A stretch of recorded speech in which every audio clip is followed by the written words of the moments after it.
Hi, everybody. Dan Illman, Matt Bernier. The Memorial Day race of the day is the Grade 1 Shoemaker Mile at Santa Anita. It's one of three Grade 1 races on the card. It's carded as race number 8. Remember, if you play the Shoemaker Mile with DRFBets, you've got your money back offer. Bet $7 to win on any horse in the Shoemaker Mile. If your horse runs second or third, you get your money back. Learn more at promos.drf.com. Let's meet the field for this year's edition of the Shoemaker Mile. You can access free formulator past performances for the race on the Race of the Day event page at drf.com. Download them, handicap along with us. We'll take this field in post position order, beginning with the number 1, Ohio, and it's been a wild road for Ohio Matt. He started his career with a couple wins in Brazil, win in Argentina, ended up being graded place for Palo Lobo, then was in for 28, now is a Grade 1 stakes winner.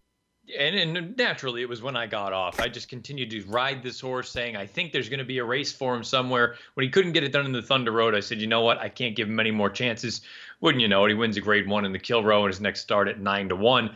He got a beautiful trip that day. The pace was not that fast. This is 2 races in a row where he hasn't had very fast paces to deal with. I think he took advantage of it in the Kill Row as opposed to potentially being compromised by it in the Thunder Road. I think he's going to need to run the race of his life to win this one here on Monday. I think he gets a similar trip in here, though. Other than Bolo, there doesn't appear to be a ton of early speed in this race. I can see Fuentes either tucking in behind Bolo or maybe trying to sit that 2-path pressing trip as he did last time out. Whether he's a long shot or not in this race, he is in very, very good form. I would never count out a horse like this in the form he's in. The number 2 is Sharp Samurai, and talk about form. This horse has really never run a bad race on turf. He's 7 for 11 lifetime on the grass and was just getting good before he was put away in early October. So you're going to have to deal with a layoff. The good news is when you peruse Sharp Samurai's past performances, he has won every time following a layoff. And I think this is just a racehorse through and through. I think Mark Glatt's done a great job with him. You brought it up. He was in great form in 2018, albeit an abbreviated campaign, just basically over the summer and into early fall. He has won fresh, not only off of a layoff, but off of a lengthy layoff at that. To me, it's going to be interesting to see how John Velasquez, who rides him for the first time, goes about this. I don't think there's a ton of speed in this race. I think you want to be a little bit more aggressive and get the jump on the others because you know he'll be able to see out the mile distance, no problem. Good news is he has that tactical speed to stay close if need be. LeCen is the number 3, and he's a hard hitter. He just doesn't win very often. As a matter of fact, he hasn't won since he took that Group 1 back in 2016, his final start in his native Argentina. He hits hard. He's usually there at the wire, but I wonder if he's just sort of plateaued in that mid-90s range, and he might just need the perfect setup to get it done. Really respect this horse. Might be in too tough against the Grade 1 types. Yeah, maybe you want to use him underneath, but his best race here in the States just is not good enough to run with the best of the races that some of these other contenders have run. I think, again, if you're going to use him underneath in exotics. River Boyne was one of the better 3-year-old turf horses on the West Coast, if not the outright best one last year. He has not won from 3 starts at 3, although he has had a couple of trips. I wonder if he's the kind of horse, though, that kind of hit that top in at 96 Beyer as a 3-year-old, and he just hasn't moved forward yet. He has paired up 96s in his last 2 races. Maybe we're ready for a move forward for River Boyne. I just wonder how much improvement is left. He is a racehorse through and through, too.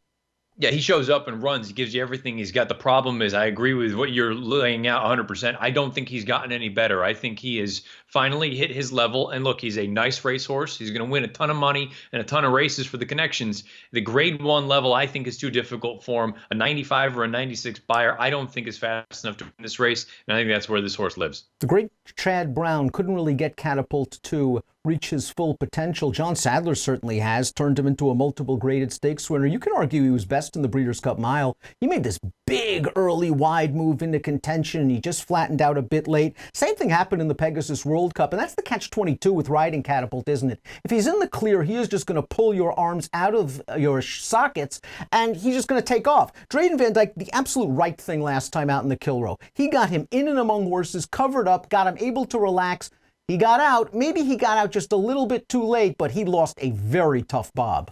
Yeah, I was going to say, I mean, it really was a photo of all photos, and I think it took about 20 minutes for them to figure out who actually had won the race. It's a situation, though, where, like you say, Van Dyke did everything right. Unfortunately, it just didn't result in the right outcome. I think this time around, if you draw up a situation similar to that, I think he has as good a chance as anyone in this race to get the job done. The form that he's in, ever since Sadler's gotten him, again, he's going to be quirky. It's catapult. It is what it is. But on his best day, he can certainly win this race. Multiple graded stakes winner Bolo returned off of a lengthy layoff, almost 2 years on the sidelines as a new gelding, and they put him in a tough spot considering he was in against Marquis Water and he was going 1 mile and 1/8. And the fact that he only got beat 1.25 shows that Bolo can still run a little bit. I think shortening back in distance in a race without much pace helps him. The question is he ever going to get back to that same Bolo that was really good in 2016, 2017? I'd be very surprised if he got back to that grade 1 level. I mean, look, this is a really nice horse. It's a shame that he's had so many layoffs throughout his career, but you do look at it and you say, sure, maybe he's going to get some fitness out of that first start off of the layoff. It was a relatively soft pace. Maybe you want to use the result from Saturday afternoon in the Whittingham and try to use that and sort of make some sort of conclusion about what Bolo is going to do on Monday. I just think the water's much deeper at a flat mile. Look, it'd be a great story if he won. I'm not betting on it. The gait has been a major problem for the 7 Desert Stone. He's just slow out of there, and he often gives himself too much to do. He's also trouble prone. Trust me, I know. I've been backing this horse several times, and he'll just find himself either last and have to go very, very wide, or in and among horses and forced to steady. He's been around at the wire. There's hints that one day he's going to break through, but again, in a race with no pace, he can't afford to start behind the 8 ball. Yeah, that's his biggest problem. Like you say, if he could just get out of the gate in good order, he'd actually be in decent shape. To me, he is very comparable to River Boyne, not just because they've run in a number of the same races, but they basically have the same sort of figures. They end up running in the sort of mid-90 range. In my opinion, if you like either of those horses, if you like River Boyne, you should like Desert Stone because he's going to be 2 or 3 times the price. Shipping west is Delta Prince, winner of the Grade 1 Makers 46 mile at Keeneland. We've seen it so many times before. East Coast turf horses ship over to California and they make hay. Delta Prince was absolutely last with 2.5 furlongs to go in the Makers mark. He altered course to the outside. He came flying down the center to win it. I'm not sure if those tactics might work in this race if the pace doesn't really heat up as expected, but this horse has really done nothing wrong on the turf. And the good news is he doesn't have to come from so far out of it. He can be a little bit closer to the pace. You're right. We've seen it time and time again. The East Coast grass horses go west and have an absolute field day. Would it be a stunner if Delta Prince was another one of those types? Not at all. I think he's a main player. And if he runs any of his past, 4 or 5 races on the turf, he's got a big chance. If Bowie's Hero wasn't such a one-run closer, I would consider him a sneaky long shot in this race. I liked him last time out in the San Francisco Mile, despite the fact that he was returning off of a lengthy layoff. And again, he was just too far back, I think, in that race. He passed a couple of tired horses. I think it was a prep that he got a lot out of, and he should move forward in his second start of the form cycle. He is a Grade 1 winner at a mile at Santa Anita. I just wonder if his pace is too much to overcome. Yeah, I was going to say he's probably going to be compromised. I differ a little bit in opinion of you. I think his situation at this point, I don't know if he's what he once was.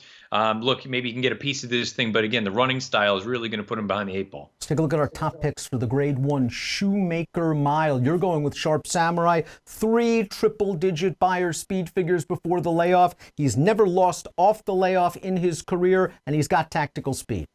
I just like everything about it. I want John Velasquez to be a little bit aggressive, though, out of the gate. Again, we don't think there's a lot of speed. Make sure that you can get that position ahead of some of the closers or some of the horses anyway that you're going to need to run against, whether it's a Catapult or a Delta Prince. To me, those are the 3 horses, and then there's a bit of a gap. I think it's 2, 5, 8, and I can understand anyone that changes up that order. I'm going 5, 2, 8 in this race. I am changing up the order. I think Catapult needs to be covered up. Drayden did the right thing last time out. I think he has as good a kick as any in the lane if he is able to settle down early. He'll be my top pick in the Shoemaker Mile. It is a fun race. Remember to bet it with your DRFBets account. $7 to win on any one horse in the Shoemaker Mile. If your selection runs second or third, you get your money back. DRFBets. Ready, set, bet. An approximate post time for the Grade 1 Shoemaker Mile is 1:32, 2:33, 3:34, 4:30 Eastern. Best of luck.